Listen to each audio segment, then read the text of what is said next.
sudah punya sangat banyak bukti tentang kewalian Gus Dur. Ketika pertanggungjawaban Pak Habibie ditolak, itu sudah jam 12 malam, maka setengah jam berikutnya Gus Dur menelpon karena saya sekretaris fraksi MPR. Beliau dawuh, Mbak Hovifah, saya nyalon presiden. Saya langsung telepon Mbak Yeni, Mbak Yeni, ini besok pendaftaran calon presiden jam 7 pagi ditutup, itu sudah 12:30 dini hari. Kata Mbak Yeni, Mbak Hovifah, yang ngurus administrasi kan mestinya ketua umum dan sekjen PKB. Saya bilang, Mbak Yeni, ayo cari solusi. Akhirnya waktu itu saya bertelepon juga dengan almarhum Mas Fajrul Falah. Saya telepon, Mas Fajrul, kita harus segera menyiapkan surat untuk pencalonan Gus Dur sebagai calon presiden. 12:30 dini hari, kita harus menyiapkan surat. Yang satu antara lain surat keterangan bahwa Gus Dur berkelakuan baik. Mestinya SKCK itu dikeluarkan oleh Polres Jakarta Selatan. Tapi siapa yang bisa ngetuk pintu Kapolres Jakarta Selatan?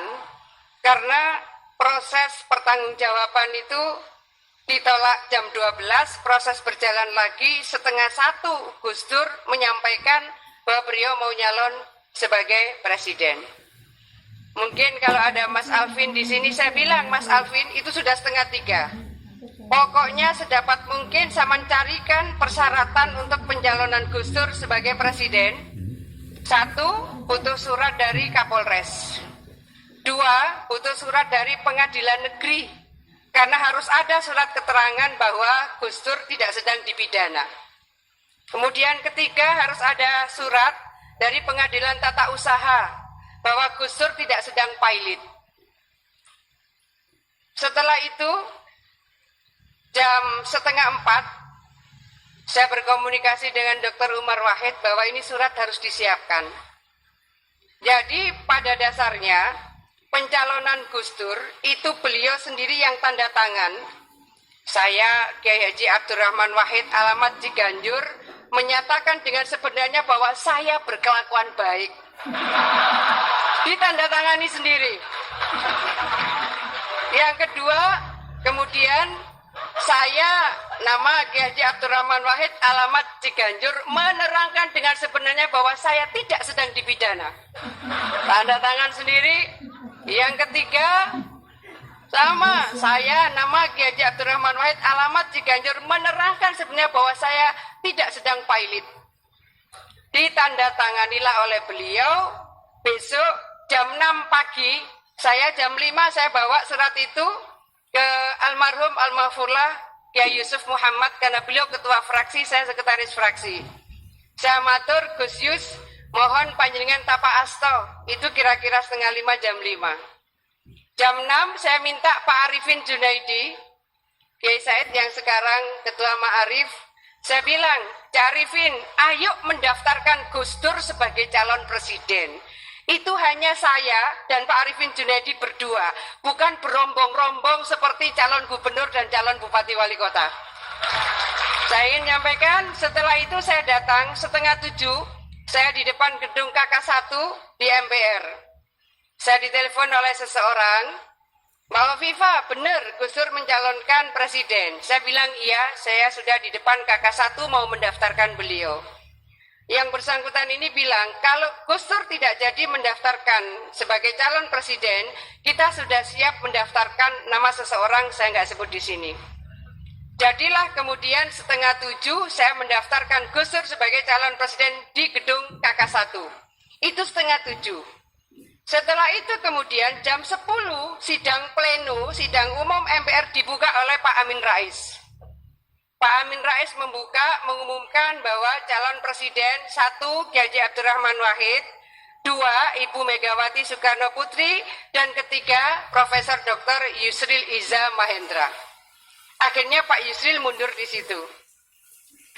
Pak Amin Rais bilang bahwa sidang umum MPR dibuka dan Sekjen MPR ditugaskan untuk melakukan verifikasi data-data calon presiden. Coba, mungkin zuriahnya beliau mungkin juga tidak sempat terkonfirmasi. Jadi kalau hari itu, kalau ada orang yang paling spot jantung di dunia, ya yang sekarang berdiri di sini. Karena saya tahu persis bahwa itu surat-surat ditandatangani sendiri oleh Gus Dur. Dibriklah 30 menit oleh Sekjen MPR diverifikasi. Ketika Pak Amin Rais mau mengumumkan kelengkapan syarat calon presiden, Masya Allah, ini kalau Kiai Mustafa dermimilnya saya, pokoknya enggak tahu saya dermimil, mudah-mudahan ini diloloskan oleh Allah. Nah kalau ikut persyaratan KPU, wah sudah nggak lolos semua itu sekarang. Akhirnya subhanallah, Pak Sekjen MPR mengumumkan bahwa persyaratan Kiai Haji Abdurrahman Wahid semuanya lengkap. Coba, udah semuanya lengkap. Jadi kalau mau tanya salah satu kewalian Gus Dur, ya pada saat pendaftaran itu. Nah, setelah itu sudah alhamdulillah. Selesai pemilihan, Gus Dur alhamdulillah terpilih sebagai calon presiden dan lalu terpilih menjadi presiden. Jam 2, Gus Dur telepon saya, Mbak Hovifa tolong siapkan calon wakil presiden 5 orang. Calon wakil presiden 5 orang, salah satunya adalah Bu Mega. Kata Gus Dur, nanti kira-kira jam 3 dini hari, saya akan telepon sampean yang mana yang kita usulkan sebagai calon wakil presiden. Saya siapkan semua surat. 2:30 Gus Dur telepon saya, Mbak Hovifa, yang kita usulkan sebagai calon wakil presiden adalah Ibu Megawati Soekarno Putri. 2:30 saya cari ketua fraksi MPR PDIP. Saya minta syarat kelengkapan Bu Mega karena oleh Presiden akan diusulkan sebagai calon wakil presiden. Tidak ada satupun pengurus PDIP yang mau memberikan persyaratan kelengkapan Bu Megawati sebagai calon wakil presiden karena PDIP tidak mencalonkan sebagai wapres. PDIP hanya mencalonkan beliau sebagai presiden. Masya Allah, saya cuma nunggu ini kewaliannya Gus Dur lagi. Saya ngetik pencalonan Bu Mega sebagai calon wakil presiden. Jam 5 saya kembali ke Gus Yus, almarhum almarhumah Kiai Yusuf Muhammad. Saya bilang, Gus Yus nyuwun tapa asto. Dawuhipun Gus Dur yang akan dicalonkan sebagai calon wakil presiden adalah Ibu Megawati Soekarno Putri. Tidak ada kelengkapan persyaratan sama sekali. Lebih heboh lagi karena tidak ada satupun orang yang mau menemani saya mendaftarkan Ibu Mega sebagai calon wakil presiden yang ditunjuk oleh presiden terpilih. Jalanlah saya sendiri ke KK1. Sendiri til saya jalan, bawa surat selembar, saya ketik sendiri, saya tanda tangani sendiri, tambah lagi tanda tangannya Kiai Yusuf Muhammad. Akhirnya kemudian sampai di KK1, pendaftaran calon wakil presiden. Saya mendaftarkan karena didhawuhi Gus Dur bahwa Ibu Megawati Soekarno Putri sebagai calon wakil presiden. Ditanyalah oleh petugas administrasi di KK1.